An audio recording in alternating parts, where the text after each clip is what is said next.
या ठिकाणी आपली झणझणीत अशी दोडक्याची भाजी तयार आहे.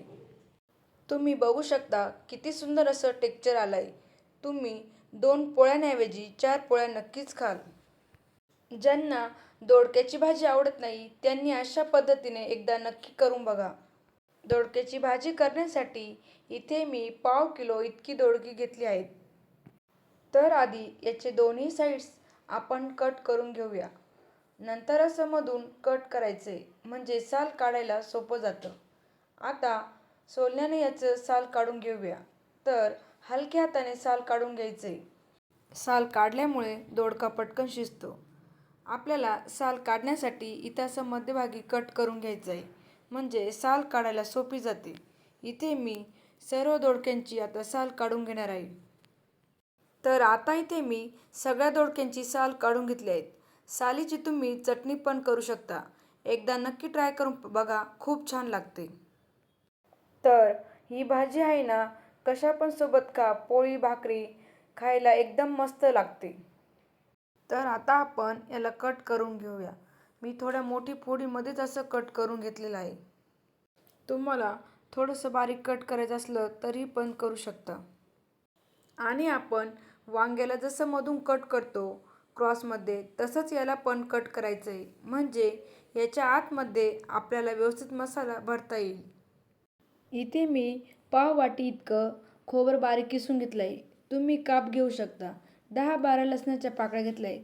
1 चमचा आपण फुटाणे घेतले आहेत. फुटाण्यामुळे भाजी छान अशी घट्टसर तयार होते. आणि मी इथे पाव वाटी इतके शेंगदाणे भाजून घेतले आहेत. थोडीशी कोथिंबीर घेतली आहे. खोबरं इथं मी किसून घेतलं आहे. तुम्ही हवं तर याचे तुकडे करून पण घेऊ शकता. थोडंसं तांबूस रंग होईपर्यंत भाजून घ्यायचं आहे. तर आता खोबऱ्याला हलकासा तांबूस रंग आलेला आहे. यामध्ये आपल्याला 1 चमचा तेल घालून घ्यायचं आहे. शेंगदाणे न भाजता तुम्ही शेंगदाण्याचा कूट वापरला तरीही चालेल. फक्त खोबरं आणि आपल्याला भाजून घ्यायचं आहे. आणि अगदी 1 छोटा चमचाभर आपल्याला फुटाणे घालायचे आहे. फुटाणे घातल्यामुळे भाजी छान अशी घट्टसर होते. यामध्ये आपण लसणाच्या पाकळ्या घालून घेऊया म्हणजे आपला मसाला इथे भाजून झाला आहे. तर 8 ते 10 लसणाच्या पाकळ्या घातल्या आहे.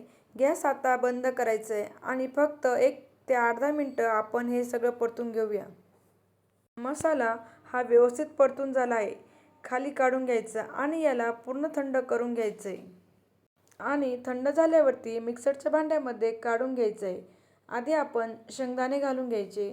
त्यानंतर आपण जो मसाला तयार केला आहे तो सर्व मसाला आपल्याला मिक्सरच्या भांड्यामध्ये घालून घ्यायचा आहे. थोडीशी कोथिंबीर पण घालायची आहे. आणि आता पाणी न घालता याला मिक्सरमधून बारीक असं दळून घ्यायचं आहे. हा मसाला नुसता तेल घालून जरी तुम्ही पोळीसोबत खाल्ला, भाकरीसोबत खाल्ला तरी चटणीसारखा खायला एकदम छान लागतो. यामध्ये इतर काही आपण सुके मसाले घालून घेऊया. तर अर्धा चमचा हळद घातली आहे. अर्धा चमचा लाल तिखट घालायचं आहे. बाकीचं तिखट आपण वरून फोडणीत घालणार आहोत. 1.5 चमचा धने जिरे पूड घालायची आहे. मीठ चवीनुसार घालायचं आहे. 1 चमचा कांदा लसूण मसाला असेल तर तो वापरायचा, नाहीतर आपला गरम मसाला वापरला तरीही चालेल. सगळं हाताने मिक्स करून घ्यायचं आहे आणि असं छान असं दाबून दाबून आपल्याला सगळं मिक्स करून घ्यायचं आहे. म्हणजे ह्या मसाल्याला ओलसरपणा येतो. आणि गरज पडली तर थोडंसं तेल पण घालू शकता. गरज वाटल्यास थोडंसं पाणी पण घालू शकता. मसाला आपल्याला व्यवस्थित असा मिक्स करून घ्यायचा आहे. मसाला आता आपला दोडक्यांमध्ये भरण्यासाठी तयार झालेला आहे. आपण वांग्यामध्ये जसा मसाला भरून घेतो, भरली वांगी करताना त्याप्रमाणे भरायचा आहे. तर आणि व्यवस्थित खालपर्यंत हा मसाला घालायचा आणि चांगलं दाबून भरायचं आहे. सगळ्या दोडक्यामध्ये आता मसाला भरून घेऊया. इथे माझा संपूर्ण दोडक्यांमध्ये मसाला भरून झालेला आहे. राहिलेला आपण जो मसाला आहे वरून भाजीसोबत परतून घ्यायचा आहे. आणि हा मसाला उरला तर तुम्ही एखाद्या डब्यामध्ये भरून ठेवू शकता. फ्रीजमध्ये 2 ते 3 दिवस आरामात राहतो. गवारच्या भाजीसोबत, पराठ्याच्या भाजीसोबत किंवा फ्लावरच्या भाजीसोबत वापरू शकता.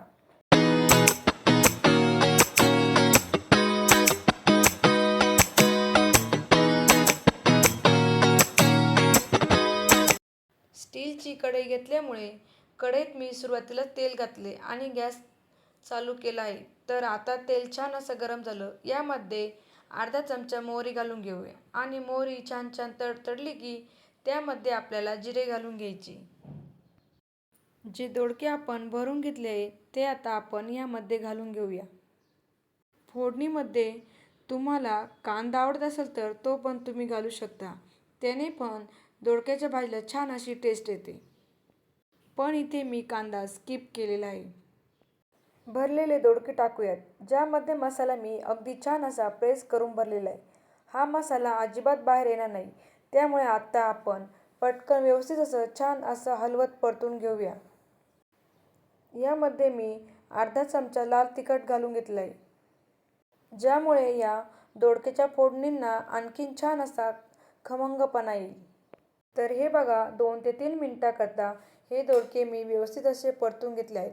आता लगेचच यामध्ये मसाला टाकून घेतला आहे. मगाशी शिल्लक राहिलेलं वाटण ज्यामुळे आपल्या भाजीची ग्रेव्ही थोडीशी घट्टसर होण्यासाठी मदत होईल आणि चवही छान येईल. पुन्हा एकदा हे परतून घेऊयात. तर बघा संपूर्ण साहित्य आपलं व्यवस्थित परतून झालं आहे. यावर थोडंसं पाण्याचा शिपका मारून यावर झाकण ठेवलं तर आपलं सुकं भरलं दोडकंही तयार होईल. पण हे थोडंसं मी थपथपीत किंवा थोडंसं ग्रेव्हीचं बनवणं आहे. त्यामुळे 1 ग्लास कोमट पाणी टाकलं आहे. ज्यामुळे या भाजीला हलकीशी दाटसर ग्रेव्ही तयार होईल. आता आपण हे दोडके व्यवस्थित मिक्स करून एकदम कमी गॅसवर शिजवून घेऊयात. तर हे बघा रश्याची साधारणतः एवढी क्वांटिटी ठेवली आहे. दोडका शिजल्यानंतर घट्टसर होईल. झाकण ठेवले आणि गॅसची फ्लेम कमी करते. काही वेळानंतर आता झाकण खोलून बघूयात. बघा आपल्या भाजीला रंग काय जबरदस्त आलाय. रश्याला घट्टसरपणा अगदी परफेक्ट आलाय. दोडकाही मऊसूत शिजलेला आहे. एखाद्या दोडक्यातून मी दाबून बघू शकता. याचा रंग बदलायला यावरून हे लक्षात येतंय. मस्त चमचमीत आपला भरला दोडका तयार झालेला आहे.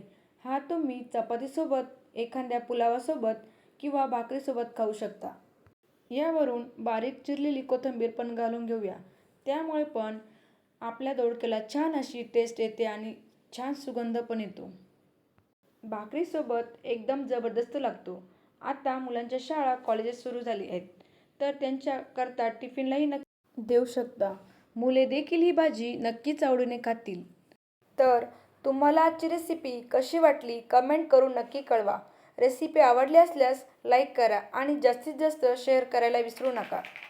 माझ्या चॅनलवरती नवीन असाल तर चॅनलला सबस्क्राईब केलं नसेल तर चॅनलला सबस्क्राईब करा आणि बाजूच्या बेल आयकॉनवरती क्लिक करा.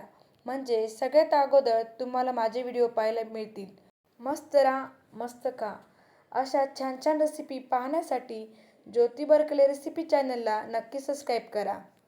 पुन्हा भेटूया अशा छान छान रेसिपींसोबत. तोपर्यंत धन्यवाद.